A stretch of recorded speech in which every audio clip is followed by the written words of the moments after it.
pada usia anak sampai dengan 11 tahun di Kabupaten Aceh Tengah pada hari 19 Januari 2022 dimulai.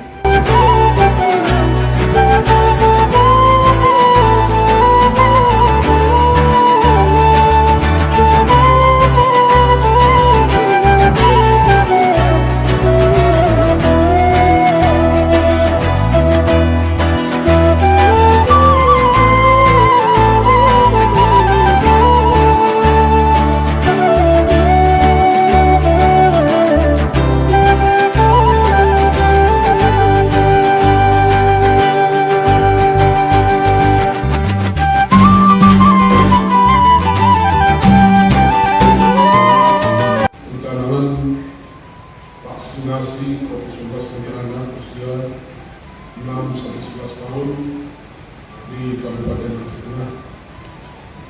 Saudara-saudara, ancaman penyebaran virus corona sampai sekarang masih ada di sekitar kita.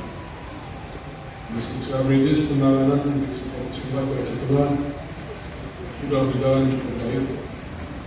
Namun kita tetap tidak boleh lengah untuk menghindari penyebaran virus yang ternyata semakin berbahaya dan hadirnya virus varian Omicron. Kami akan dibuka.